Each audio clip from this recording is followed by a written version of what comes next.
हरे Krishna everyone. Sir आज मैं आपकी कॉर्पोरेट एंड अदर लॉस की प्रॉब्लम दूर करने के लिए आया हूँ। ठीक है, बहुत ज्यादा दिक्कत चली थी इस पेपर में कि लाइक कैसे करना है सब प्रेजेंटेशन को, किस तरीके से लिखने हैं आंसर्स।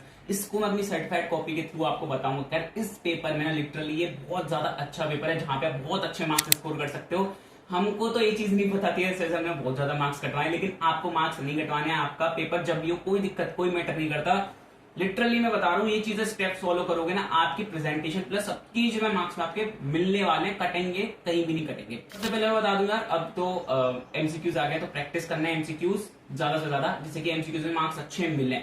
तो मैं अपनी आ जाता हूँ सर्टिफाइड कॉपी पे। तो देखो भाई मेरी सर्टिफाइड कॉपी, तो सर्टिफाइड कॉपी में स्टार्टिंग करूँ तो यार देखो, सबसे पहली जो हम मिस्टेक करते हैं ना वो हम करते हैं कि कीवर्ड्स को अंडरलाइन कुछ बच्चे नहीं करते, और कुछ बच्चे करते हैं तो वो अंडरलाइन कीवर्ड्स की जगह ना पूरी लाइन कर देते हैं। यार रिमेंबर वन थिंग दैट आपको ना अंडरलाइन कीवर्ड्स करने आने होते हैं, पूरी लाइन नहीं करके आनी होती। अब जैसे कि आप देखोगे मैंने स्पेशल रिजोल्यूशन को अंडरलाइन करा है, selected group of identified persons को अंडरलाइन करा है। इससे टीचर को पता चलता है कि लाइक अगर सजेस्टेड आंसर में वो देख के बैठा है तो ये सजेस्टेड आंसर में 100% होंगे, वो चीजें आपको अंडरलाइन करनी है। दैट्स वाई मैंने अंडरलाइन करा है, जिससे कि टीचर को यार दिमाग ना मारना पड़ेगी लाइक मैंने ऊपर भी कुछ उसके लिखा है अंदर नीचे के, तो चीजें नहीं चेक करता। और दूसरी चीज मैं बताऊंगा यार, हम ना बहुत टू शॉर्ट आंसर्स लिख रहे हैं। लाइक यार अभी जैसे हमने अभी करा था अपना यार आखिरी परीक्षा में, देखा था यार बच्चों के ना यार इतने छोटे छोटे आंसर्स है। लिटरली आप ना सी के एग्जाम से लिख रहे हो यार, इतने छोटे छोटे बच्चे कर रहे हैं, शॉर्ट लिख रहे हैं लेकिन क्रिस्प लिख रहे हैं। भाई मैं मानता हूँ आप शॉर्ट लिख रहे हो क्रिस्प लिख रहे हो। आप देखोगे ना ये जो 5 का ये वाला है ना, 5 मार्क का क्वेश्चन है, पता है मैंने कितने पेजों में लिखा है? 1 2 3, खत्म हो जा भाई, खत्म क्यों नहीं? देखो लाइक 3 पेजेस में मैंने कराया 5 मार्क का क्वेश्चन। तो आप अंदाजा नहीं लगा सकते यार। देखो लिटरली बताऊं, ये ऐसा पेपर है जहां बहुत ज्यादा मार्क्स कटते हैं। तो अगर आपकी चीजें मैच नहीं करेंगी जो सजेस्टेड आंसर है तो आपको मार्क्स मिलनी नहीं है इस पेपर में।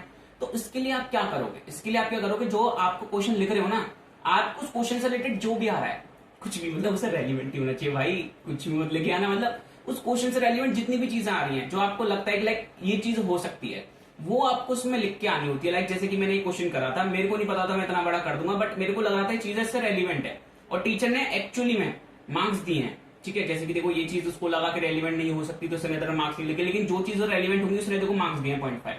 तो ये चीजें समझो यार, स्टेप वाइज मार्किंग का क्राइटेरिया समझो। स्टेप वाइज मार्किंग एक ऐसी चीज है जहां से ना बहुत अच्छी तरीके से मार्क्स लूट सकते हो लिटरली।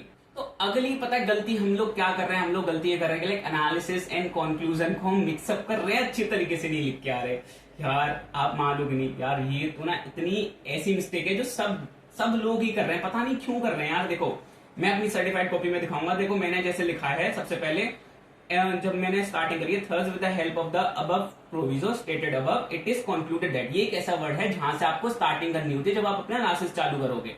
तो यहाँ पे आपको बताने होते हैं कि लाइक जैसे कंपनी है, पहले फैक्ट्स को देखो मैं आपको बता दूं। सबसे पहले प्रेजेंटेशन का आपको पता ही होगा, दोबारा क्या बता रहा हूँ। सबसे पहले लिखना होता है प्रोविजो, उसके बाद लिखना होता है आपको फैक्ट, उसके बाद होता है आपको एनालिसिस, उसके बाद लिखना होता है आपको कंक्लूजन। तो जब एनालिसिस लिखते हो ना, एनालिसिस को आपको फैक्ट से रिलेट करना होता है प्रोविजो को। ये चीज आप नहीं कर रहे हो, ये चीज आप भूल रहे हो। जैसे कि मैंने यहाँ पे रिलेट करा है कि कंपनी ने डिफॉल्ट करे, ये चीज आपको यार लिख के आनी होती है पेपर में। लिटरली यही चीज है जो अंतर दिखाती है, जो आप फुल में से फुल जो स्कोर करते हैं एक आंसर में, जो मार्क्स उसमें कटवाते हैं। ये कुछ ऐसी छोटी मोटी चीजें आप मानो यार, लिटरली ऐसे आप पेपर में हो जहां पे प्रेजेंटेशन इतना मैटर करता है, जहां पे ना इतनी छोटी सी एकदम छोटी सी मिस्टेक होगी ना, वहां नंबर कट जाते हैं। मेरे को नहीं समझ में आ रहा है, मैंने कहा कुछ नहीं लिखा, सब कुछ लिखा है, तब भी 4.5 नंबर मिले। तो यार समझो मिस्टेक्स होंगी, ठीक है, बट समझो उन चीज को आइडेंटिफाई करो। तो जैसे कि अब मेरे को अब पता है कि लाइक हम क्या करते हैं कि लाइक सेक्शन 141 के आगे मैं अंदर भी लिख सकता था ब्रैकेट में 3,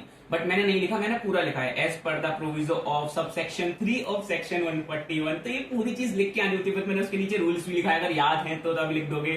तो यार ये छोटी मोटी चीज है ना, बहुत ज्यादा मिस्टेक्स बनाती है। अब आपको पता है, मैं आपको एक चीज बता दूं, जैसे कि हम ना प्रोविजन भी बहुत छोटा छोटा लेके आ रहे हैं। प्रोविजन को बड़ा करने का देखो तरीका, प्रोविजन का बड़ा करने का कोई ज्यादा ऐसा कुछ नहीं करना आपको। सबसे पहले देखो क्या लिखोगे आप प्रोविजन के लिए, सबसे पहले लिखोगे as per the relevant provision, अगर आपको सेक्शन नहीं याद आ रहा है तो as per the relevant provision, उसके आप लिखोगे। फिर नीचे क्या लिखोगे, अगर आपको प्रोविजन और बड़ा करते चलना है तो लाइक प्रोवाइडेड दैट, फिर कोई अगर कोई आपको प्रोविजन से रिलेटेड करना है तो प्रोवाइडेड दैट से चालू कर दोगे। फिर आपको लग रहा है कि लाइक कोई और कॉन्सेप्ट का भी प्रोविजन लग रहा है तो लिखोगे फर्दर प्रोवाइडेड दैट।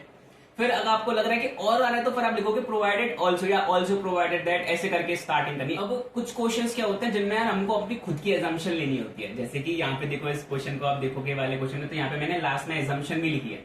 सपोज आपको कोई क्वेश्चन दिया, आपको लग रहा है कि नहीं यार मेरे को कुछ अजीब सा लग रहा है, इसमें कुछ एजम्पशन इसमें लेनी चाहिए, तो आप एग्जाम्पशन भी ले रहे हो तो लिखनी है पेपर में, ठीक है। वरना फिर टीचर काट देगा। लेकिन एजम्पशन भी आपकी रॉन्ग नहीं होनी चाहिए, आपकी एजम्पशन मैच ही करनी चाहिए। ऐसा नहीं होना चाहिए कुछ भी एजम्पशन ले रहे हो कि लाइक ठीक है क्वेश्चन से रिलेट होनी चाहिए, बट एजम्पशन भी लिखनी होती है। और दूसरी चीज मैं आपको हमेशा ये बताऊंगा कि यार अगर आपको कोई क्वेश्चन नहीं आ रहा है, यार होगा कि लाइक कोई क्वेश्चन नहीं आ रहा है, तो देखो मोस्टली क्या होता है कि लाइक क्वेश्चन वो दिख ही जाता है पहले दूर से, लेकिन अगर आपको उसमें हल्का सा भी कुछ आ रहा है, लाइक प्रोविजन आ रहा है उस क्वेश्चन से रिलेटेड, तो लिख दो उसे, लिख दो स्टेप वाइज मार्किंग में। लिटरली इसमें भी 1 नंबर मिल जाएगा यार, तुम समझ नहीं रहे हो यार, स्टेप वाइज मार्किंग में मार्क्स लूटने हैं।